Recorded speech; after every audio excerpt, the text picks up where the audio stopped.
muka karbi form na kamfaninsa, muka je nan sanso na Kano, ni na yi signing. Muka je sanso na can NTA ma, can ma aka kawo ni na yi signing. Komai ni na zai sa hannu akan aikin wanda ta yi na farin wata.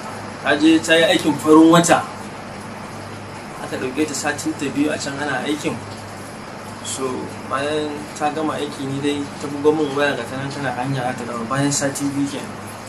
Ta dawo da kudin aiki naira 35,000 ta zo min da su gida. Ta ce min wai gashi nan da abin da ya samu na aikin ta 15,000 na aikin farin wata wanda a gamme bata.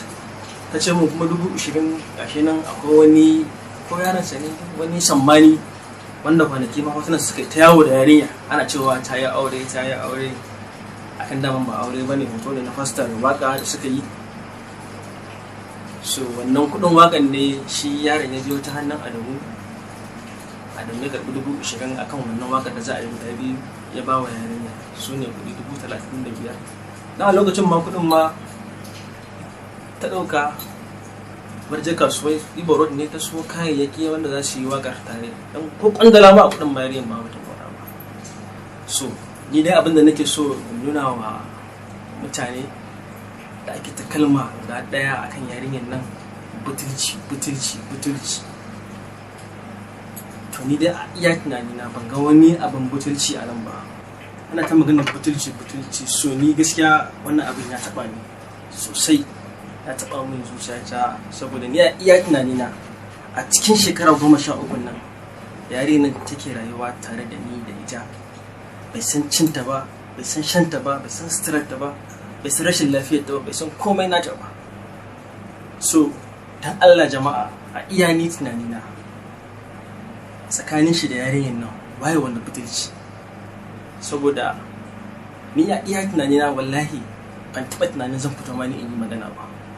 Saboda me? Saboda ni har yanzu mutumin nan a zuciyata da sauran mutuncinsa, ita kanta yarinyar ita ma haka. To saboda haka ni abin da yasa na fito yin magana, na ji mutane ne kala suna ta cewa yarinyar nan wai butulce. Abubuwan sun taba ni sosai gaskiya da farkon wallahi. To saboda haka dan Allah abinda nake so mutane ku fahimta a iya wannan labarin da na bada tsakanin Adamu da yarinyar nan, dan Allah wai wani butulci. Shin Adamu ne yau ummi butulci ko kuma ummi ta wata wa Adamu butulci? Kuma take magana tona asiri, ya ta wani tona da ma asiri ba akan wani abu bane ba, akan wannan maganar auren ne da yace zai aure ta, kuma abin da Allah bai yi ba. Sannan kuma baya so ta kula kowa. Wannan magana da yake cewa wai ai shi ya ce mutum a matsayinsa, in yana matsayin kamfaninsa, idan ya ce yayi nan shi baya so ya ga yana yin wani guri. So duk mutumin da a rayuwa kana kyautata masa ba zai guje ka ba. A iya tunani na kenan, duk koma waye, tunda ni ya tsawon shekaru na da yarinyar nan, da a ce na zalunce ta ko ina mata wani abu na wanda zai bata mata rayuwarta a iya shekarun nan, a tun ta guje ni. Saboda bayan na haife ta, inda ban ba yarinyar nan tarbiyya ba, to ta yaya ka fito ka ce za ka aure ta? Kuma yarinyar nan a lokacin da kai magana auren nan tana da manema da yawa, amma saboda darajar ka in ce su dakatar da kowa a lokacin. So saboda haka ni ina ganin cewa yarinyar nan tana da tarbiyya daidai wacce muka bata. Sannan kuma da kake ta maganar yawo ni ummi ba san take zuwa yawo ba, saboda kullum tana gida. Hasali ma sau tam za ka kira wani ka ce mun haɗa ka da ummi, in ɗauke ta ɗauki waya in ba ta. So wani lokacin kuma kira ni bana gida, zan ce maka bana gida, in na dawo amma zan haɗa ku. Wani lokacin ma sau nawa zan dawo in kira ka a waya miss call nawa, ba za ka yi fikin ba kuma ba za ka biyo baya ba. So lastly, maganar ƙarshe wanda ni ya fi taɓa min zuciya ma ya ƙona min rai sosai fiye ma da kowane abu, ake magana ummi ba ta da asali.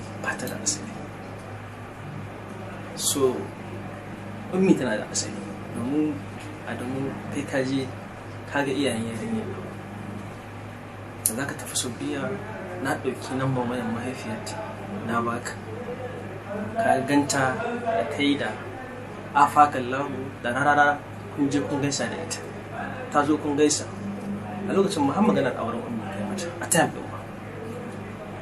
So saboda haka ummi tana da iyaye, da mahaifinta da mahaifiyarta, ga mahaifin ummi ga mahaifiyar ummi. So kaga bayan lokacin ka daga Saudiya ma ka zo ha family house mu, kai da Tahir Fage da Abu Sarki ka zo ka ga da kaman maman mu har gida. Dan Allah jama'a ku yi mana adalci, me abin butulci ana a cikin wannan magana da na faɗa. Dan Allah gaba daya, idan akwai wacce ne ma ƙarya Allah ya saka ma, idan kuma akwai wacce ne ma sharri ka fito ka ƙaryata ni.